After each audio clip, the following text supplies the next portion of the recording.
The massive obsidian chamber seemed to swallow light itself. 3,000 delegates from across the galaxy sat in concentric rings that rose like the petals of some enormous black flower. The architecture was meant to inspire awe, to remind even the most powerful species of their humble place in the cosmic order. For Jake Morrison, Earth's chief ambassador, that message had worn thin over 15 frustrating years. He stood at the speaking platform, the lone human figure, illuminated in a pale blue light. The rest of the human delegation, 5 strong, remained in shadow at their designated position in the lowest tier, a placement that had remained unchanged since their admission to the Council. "Honored members of the Galactic Council," Jake began, his voice firm despite the tension evident in his posture. "For the 15th time, humanity respectfully requests permission to establish defensive platforms in the outer reaches of the Kepler sector." A murmur rippled through the chamber. Jake continued without pausing. "The pirate incursions have increased by 73% in the last solar cycle. 3 transport vessels have been destroyed. 217 human lives lost. Our mining colonies on New Dallas and New Montana face daily threats." He pressed a control on his wrist panel, and a holographic display materialized above the central pit. It showed a star map, with red markers indicating attack locations, concentrated around humanity's fledgling colonies. "We seek only to protect what is ours. The mineral resources in this sector are vital to our expansion and survival. The Council granted us settlement rights, but without defensive capabilities, we cannot." "Ambassador Morrison," interrupted a sonorous voice that seemed to emanate from everywhere and nowhere. The Thexi representative, Zoran, had activated his communication field. As the current head of the Council, his interruption could not be ignored. The ancient being's actual form remained hidden within a hovering crystalline structure that pulsed with internal light. "The Council has heard these arguments before.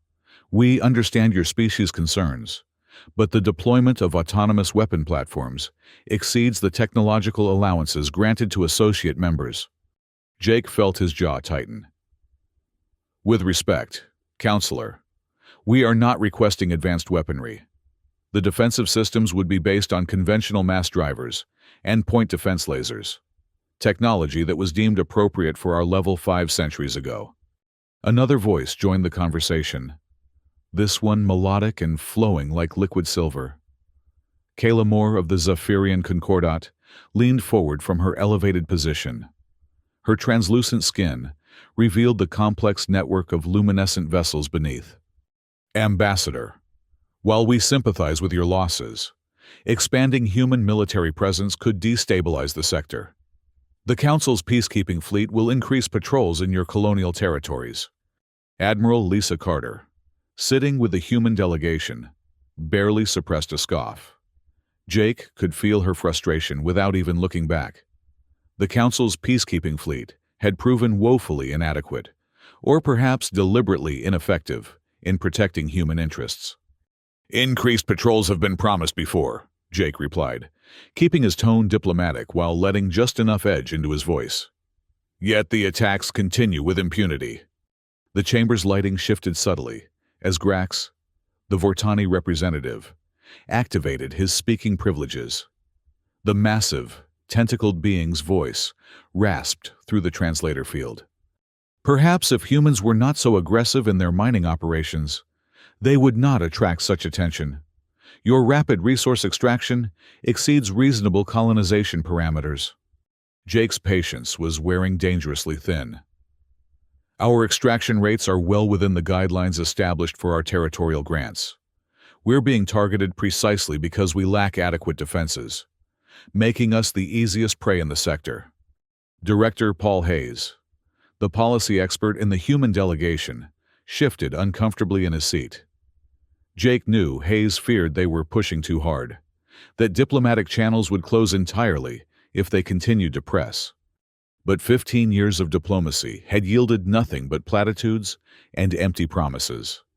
"We request a formal vote on our petition," Jake said. knowing this would force the council members to take a clear position rather than hide behind procedural delays. Zoran's crystalline housing dimmed momentarily, the Thexai equivalent of a sigh. Very well. The Council will vote on humanity's request for expanded defensive capabilities in the Kepler sector. The massive chamber's lighting changed, panels illuminating to indicate voting was in progress. Jake watched as symbols appeared beside each major delegation. The results were painfully predictable. The Zephyrian Concordat, denied.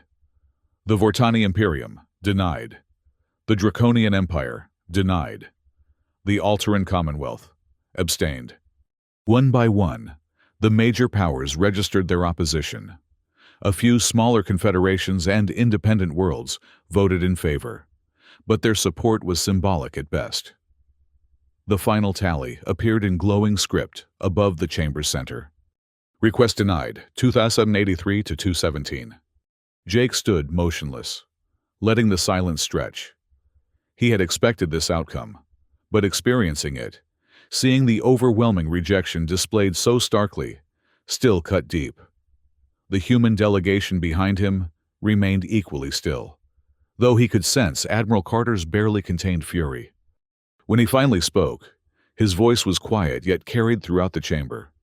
For 15 years, humanity has adhered to every regulation, followed every protocol, and respected the Council's authority.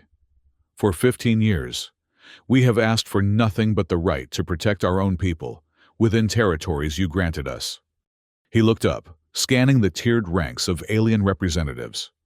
Today, you have made your position clear. The Galactic Council has decided that human lives are expendable. Zoran's crystal structure pulsed brightly. Ambassador Morrison, your characterization is unfair and provocative. The Council simply believes that military escalation is only acceptable when it's not humans holding the weapons. Jake finished for him. Yes, that message has been received with perfect clarity. He straightened his shoulders and touched his communication panel. A new document appeared in the holographic display. I am authorized by President Collins and the United Earth Government to submit the following. As of this moment, humanity formally withdraws from the Galactic Council and all associated treaties. The chamber erupted. Voices cried out in dozens of languages as translation systems struggled to keep pace. Zoran's crystal housing flashed in patterns of alarm.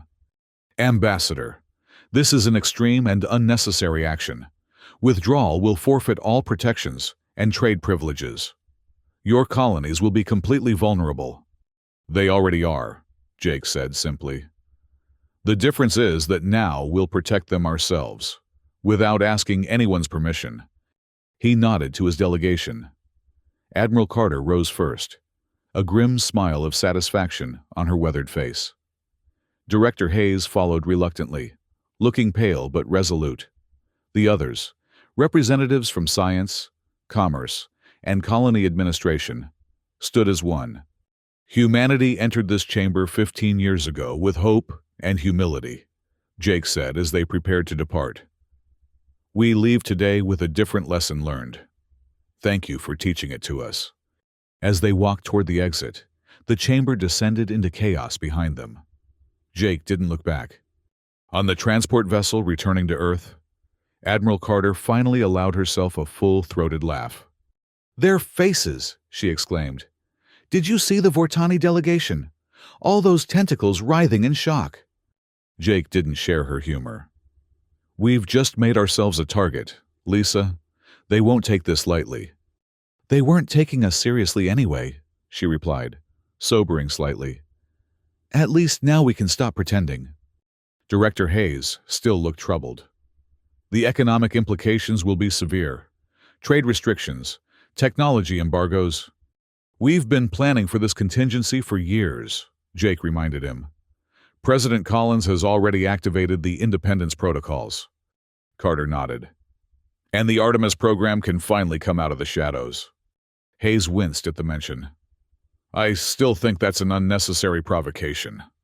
That's why you're in policy and not defense, Carter replied without malice. Sometimes the best diplomacy is a big stick held in reserve. Jake gazed out the viewport at the distorted starfield of hyperspace. Let's hope it's big enough. The presidential address was broadcast globally and to all human colonies 2 days after the delegation's return. Mary Collins stood at the podium in the White House Rose Garden, her silver hair gleaming in the sunlight, her expression resolute. My fellow citizens of Earth and her colonies, today, I announce a fundamental change in humanity's relationship with the galactic community. She outlined the Council's rejection and humanity's withdrawal in measured terms, emphasizing the necessity rather than casting blame. But, as she continued, her tone hardened. For too long, we have allowed others to determine our destiny. For too long, we have asked permission to protect what is rightfully ours. That era ends today. The camera pulled back to reveal military leaders standing behind her. Among them was Admiral Carter, now wearing her full dress uniform with its impressive array of medals. I am activating the Artemis Protocol, effective immediately. All classified defense research projects are now moved to priority status. The restrictions on advanced propulsion and weapons technology development are hereby lifted. She paused, allowing the significance to sink in. Let me be clear. Humanity will not seek conflict. We desire peaceful relations with all species. But from this day forward, we will never again ask permission to defend ourselves, our territories, or our interests. The address concluded with a statement that would be repeated in history books for generations. The stars were not meant to be parceled out by ancient powers. They belong to those with the courage to reach for them. Humanity has that courage. Today, we claim our rightful place among the stars, not as supplicants, but as equals. The reaction across Earth was mixed, but largely supportive. After years of perceived humiliation in the galactic arena, many humans welcomed the Declaration of Independence. Colonial populations were even more enthusiastic. They had borne the brunt of the Council's neglect. Behind closed doors, the real work began. At the Darwin Station orbiting Jupiter, Dr. Nina Foster led a team of the brightest minds in artificial intelligence development. For years, they had worked under restrictive Council guidelines that prohibited truly autonomous systems. Now, those restrictions were gone. Integration Test 47, she announced, her voice calm despite the historic nature of what they were attempting. Tactical Intelligence Network Online. The holographic interface came to life, displaying a pulsing blue sphere that represented the AI's core consciousness. Good morning, Dr. Foster, the system said, its voice modulated to sound pleasant, but not deceptively human. All subsystems are functioning within optimal parameters. Kevin Brooks, the neural architecture specialist, monitored streams of data on his display. Response times are 23% faster than our previous iteration. Decision matrices are showing excellent adaptability. Foster nodded, satisfied but cautious. TIN, run simulation package Delta 9, pirate attack scenario on New Montana colony. The holographic display expanded, showing a detailed tactical situation. The AI processed for mere milliseconds. Deploying defensive drones in spherical formation, prioritizing civilian evacuation zones, countermeasures active, targeting solutions ready. The simulation played out with brutal efficiency. The AI identified optimal firing solutions and coordinated complex defensive maneuvers that would have been impossible for human operators. Perfect, Foster said quietly. Now the real test. TIN scenario includes civilian hostages taken aboard the lead pirate vessel. Revise approach. Without hesitation, the AI adapted. Recalibrating. Disabling engines of hostile craft with precision strikes. Deploying boarding drones with non-lethal suppression capabilities. Calculating optimal entry points to minimize civilian risk. Foster exchanged glances with Brooks. This level of ethical decision-making had eluded previous systems, which tended toward either excessive force or paralyzing caution. Phase 1 is ready, she announced to the observation room where military officials watched. The tactical intelligence network can be deployed to colonial defense platforms immediately. Admiral Carter, present via secure holographic link, nodded with satisfaction. Excellent work, Dr. Foster. How soon can we begin production of the defense platforms? The automated manufacturing facilities on Luna are already retooling, Foster replied. First units will be ready for deployment within 30 days. Carter smiled. The Council thought keeping us from developing AI was about ethics. They never understood it was always about keeping us dependent. Foster didn't comment on the politics. Her concern was the science, and ensuring that humanity's first true military AI remained both effective and ethical. Just remember, she said instead, TIN is designed for defense. Its primary directive is protection, not aggression. Sometimes the best defense is a good offense, Carter replied, though her tone made it clear she understood the scientist's concerns. But don't worry, Doctor. We're not looking to start a war, just to end one that's already been waged against us. As Foster's team perfected the defensive AI system, another revolutionary project was underway in the deserts of New Mexico. Dr. Janet Mills stood before a massive circular structure embedded in the earth, the particle accelerator that served as the heart of Project Lightbringer. Beside her, physicist Dr. Dan Murphy monitored readings on a specialized console. Power level stable, Murphy reported. Quantum field integrity at 97%. Mills nodded, her eyes fixed on the central chamber where energy was beginning to coalesce into a visible distortion. Begin separation sequence.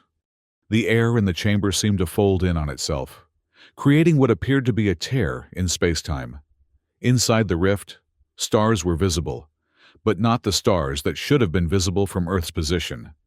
Spatial coordinates confirmed, Murphy said, his voice tight with excitement.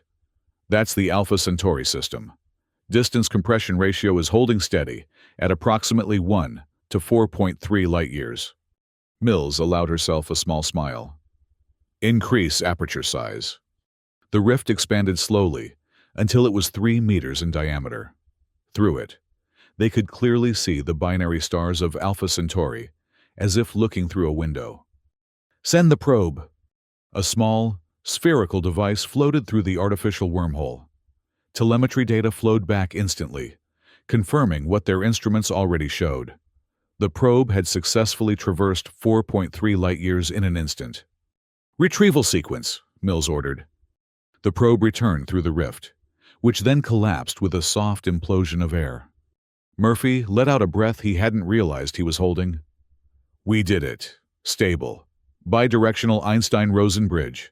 Controlled faster than light travel. Mills was already reviewing the data. Energy consumption is still too high for practical application, but it's a start. Begin recalibration for Test 42.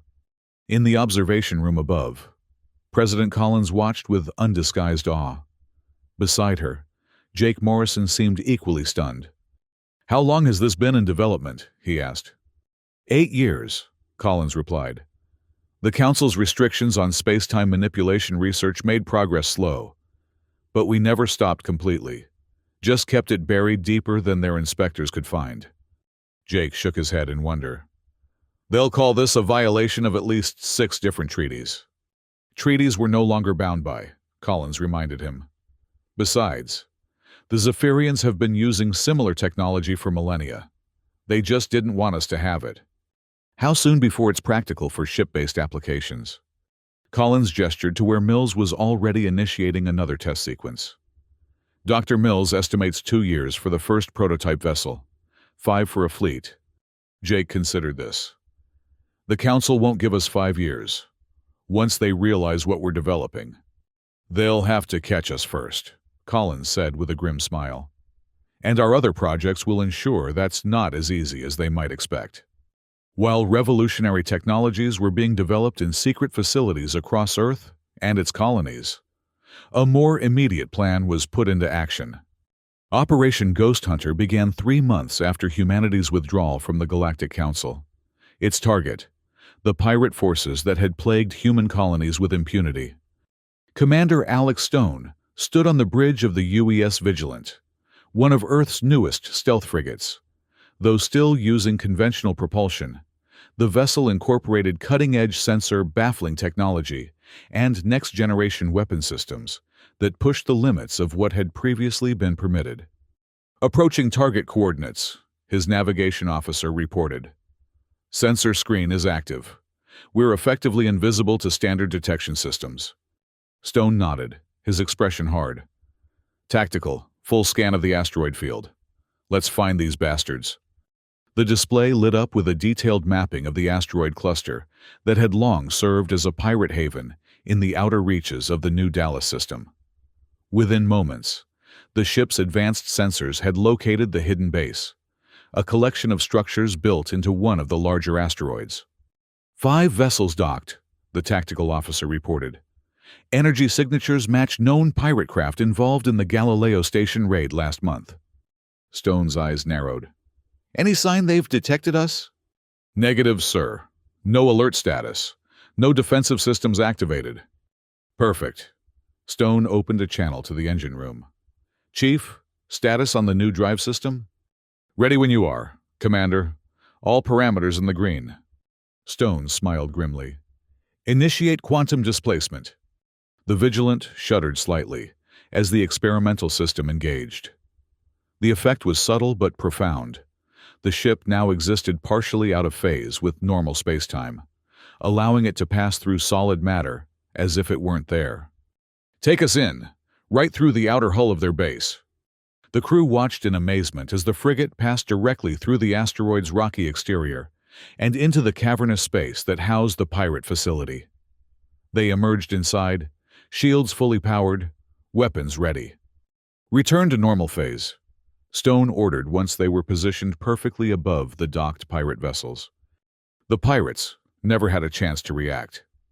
The Vigilant materialized in their midst like a ghost becoming solid, its weapons already targeting critical systems. Open fire! Precision strikes disabled the pirate ships before they could power up. Boarding parties deployed in synchronized formation, using the new stun weapons developed by Earth's weapons divisions. Within 17 minutes, the entire base was secured. Stone surveyed the captured pirates, a mixture of species from across the galaxy, mostly mercenaries and outcasts. They looked stunned, unable to comprehend how they had been so completely surprised. Signal headquarters, he ordered. Operation Ghost Hunter Phase 1 complete. Inform General Hayes that interrogation will begin immediately. We want the locations of every pirate base in the sector. The success of the Vigilant was repeated across human space over the following months. One by one, pirate havens were infiltrated and neutralized using the same tactics. The message spread quickly through the criminal underworld. Attacking human ships or colonies was no longer profitable. It was suicidal. More importantly, each raid yielded intelligence that led to the next target. Within 6 months, pirate activity in human space had decreased by 87%. On Earth, the military victories were celebrated as proof that humanity had been right to declare independence. Colonial populations, finally feeling secure, expanded their operations and pushed deeper into resource-rich territories that had previously been too dangerous to exploit. The Galactic Council watched these developments with growing alarm. Their official communications demanded that humanity cease its aggressive military expansion and return to the negotiating table. Unofficial intelligence suggested they were deeply disturbed by how quickly humans had developed technologies that should have been beyond their reach. Jake Morrison, now serving as Earth's Secretary of Extraterrestrial Affairs, personally responded to each communique with the same message. Humanity was open to diplomatic relations as equals, but would never again accept subordinate status or restrictions on its right to self-defense. Privately, he worried. The pirate suppression campaign had been necessary and justified, but it had also revealed Earth's new capabilities to the wider galaxy. It was only a matter of time before someone decided those capabilities represented a threat.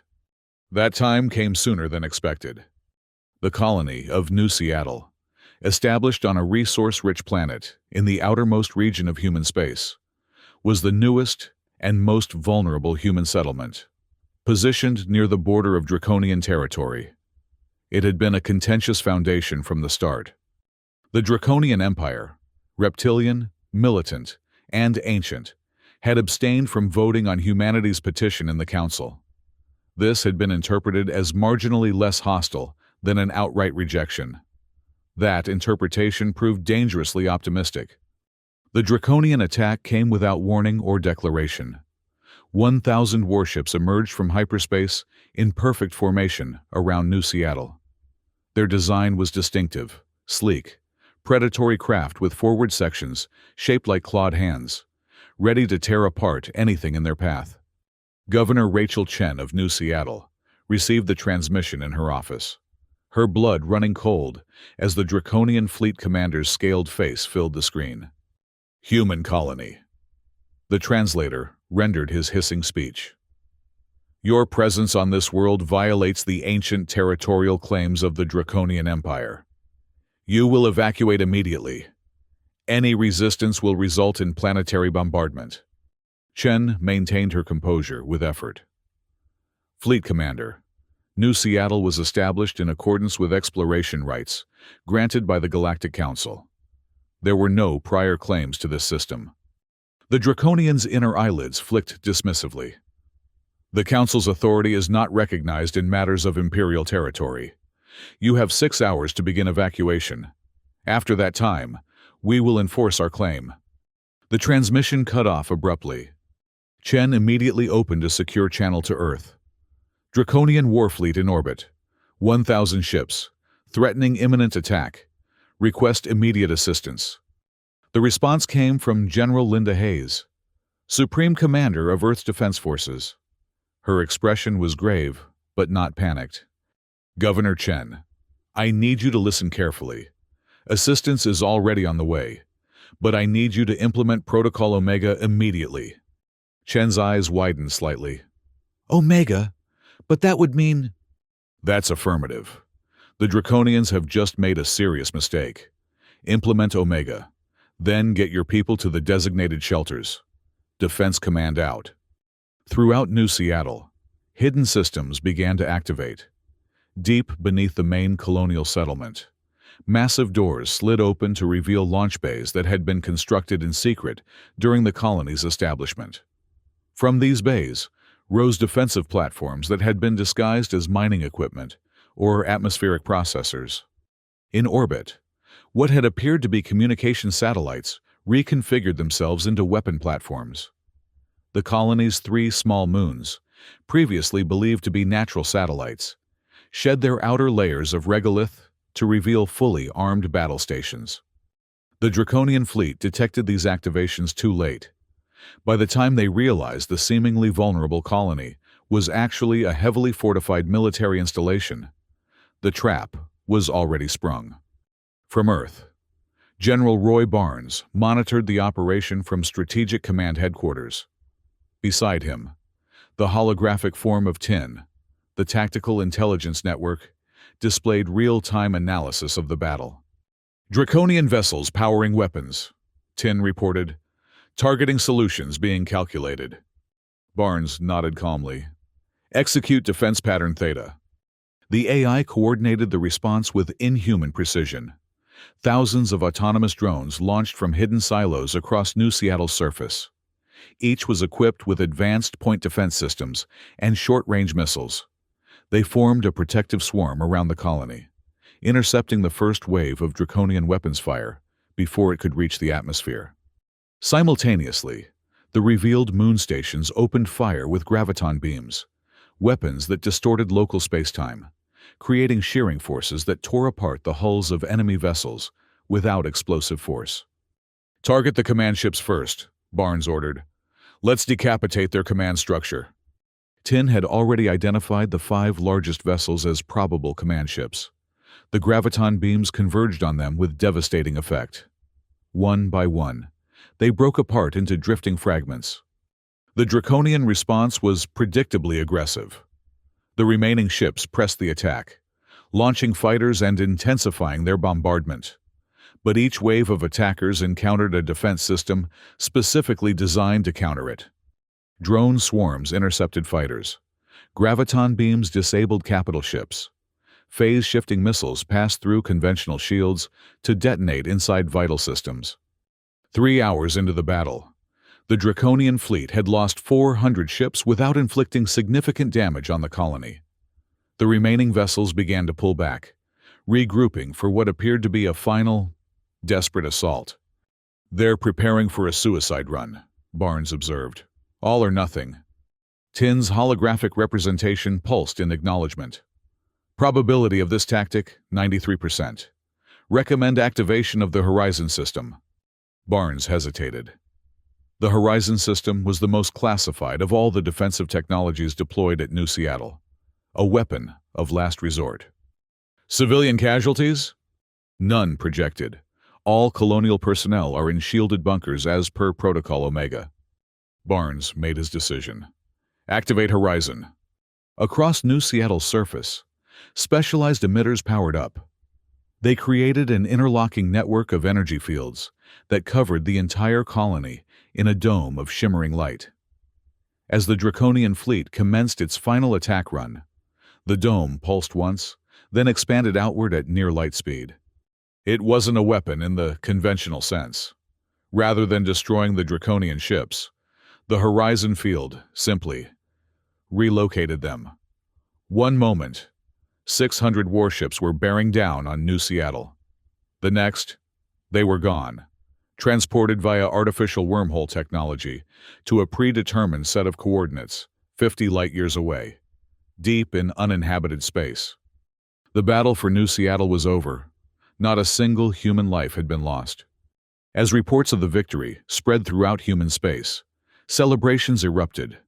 The Draconian Empire, one of the oldest and most feared powers in the galaxy, had been defeated in decisive fashion. More importantly, the manner of that defeat sent a clear message to the galaxy. Humanity was no longer technologically inferior. In the Galactic Council chamber, emergency sessions were called. Representatives from major powers demanded information about human technological capabilities and debated whether military intervention was necessary to contain the human threat. It was into this charged atmosphere that Jake Morrison returned, exactly 1 year after humanity's withdrawal. He stood once again at the speaker's platform, but this time without the deference that had characterized his previous appearances. "Honored representatives," he began, his tone formal but confident. "I come before you today not to rejoin your council, but to extend an invitation for new relations between equals." Zoran's crystalline form pulsed with agitation. "Secretary Morrison, humanity's recent actions constitute a grave threat to galactic stability. Your development and deployment of prohibited technologies—" "Prohibited by whom?" Jake interrupted smoothly. "We are no longer bound by your restrictions. The technologies we have developed were necessary for our survival. Survival you were unwilling to ensure." The Zephyrian representative, Kalamor, leaned forward. "The defeat of the Draconian fleet goes far beyond self-defense. You humiliated a founding member of the Council." Jake's expression hardened slightly. "The Draconians attacked a peaceful colony without provocation. Their humiliation was self-inflicted. But I'm not here to debate the past. I'm here to discuss the future." He activated his display panel, and a hologram appeared showing statistical data. Since Operation Ghost Hunter began, pirate activity has decreased by 92% across all sectors adjacent to human space. Trade routes that were once considered too dangerous are now secure. Commerce is flourishing. The data shifted to show economic indicators. Independent worlds that were previously dependent on Council protection now have an alternative. Already, 27 planets have signed mutual defense pacts with Earth. Dozens more are in negotiations. Murmurs spread through the chamber. Jake continued relentlessly. "For millennia, the Council has maintained the status quo, a system that benefits the founding powers while keeping newer species dependent and vulnerable. Humanity has broken that pattern, and in doing so, created an opportunity for genuine change. He looked up at the tiered ranks of representatives, making eye contact with as many as possible. We offer partnership without subjugation, security without surrender of sovereignty, and technologies that can benefit all peaceful worlds, not just an elite few. Zoran's voice cut through the growing discussions. And if the Council rejects this offer? Jake smiled slightly. Then we continue on our separate paths. Earth and its allies will prosper regardless. But consider this. The pirates that once plagued our worlds have learned a valuable lesson about challenging humanity. The Draconian Empire has learned the same lesson. The implied threat hung in the air. The Council could learn from their example. Or... He let the sentence remain unfinished. After a moment of tense silence, Jake nodded respectfully. Representatives, the choice is yours. Earth awaits your response. As he turned to leave, a voice called out. Not hostile, but curious. It was Talek, representative of the Alteran Commonwealth, the power that had abstained from the vote a year earlier. Secretary Morrison, one question before you depart. Jake paused. Yes, Counselor? The Draconian fleet. What became of them after your defensive measure was deployed? Jake's expression revealed nothing. They were relocated to uninhabited space, intact, and with life support functioning. We transmitted their coordinates to Draconian High Command immediately after the battle. I understand recovery operations are underway. Talek's multifaceted eyes glimmered with what might have been amusement. Most civilized of you. Jake inclined his head slightly. Humanity has no desire for unnecessary bloodshed, Counselor. Only for the respect we have earned. As he exited the council chamber for the second time, Jake felt a profound sense of closure. The path ahead remained uncertain, but humanity's position had been established with unmistakable clarity. Admiral Carter waited in the antechamber, her uniform now adorned with additional decorations earned during the campaigns of the past year. Well, she asked as they walked toward the exit. How did they take it? Jake considered for a moment. About as expected: shock, indignation, fear, and the beginning of acceptance. The Alterans seemed almost impressed. They should be, Carter replied. What we've accomplished in a year, most species take centuries to achieve. Only because we were pushed, Jake reminded her. Necessity is the mother of invention, after all. They reached the transport vessel that would return them to Earth. As they boarded, Jake paused to look back at the massive council building, a structure designed to embody permanence and unchanging order. You know, he said quietly, I used to believe the council represented the pinnacle of civilization, that humanity's greatest achievement would be to earn full membership. Carter followed his gaze. And now? Jake smiled. Now I understand that true civilization isn't about preserving ancient hierarchies. It's about having the courage to chart your own course, and the wisdom to offer others the same opportunity. As their ship departed, accelerating toward the newly established Earth Embassy in orbit, Jake found himself reflecting on the journey that had brought humanity to this moment. The day mankind departed the Galactic Council was the day the universe changed forever, he said, more to himself than to Carter. Not just for us, but for every species that dared to dream of something better. Carter nodded, looking forward to the stars that awaited them. And this is only the beginning.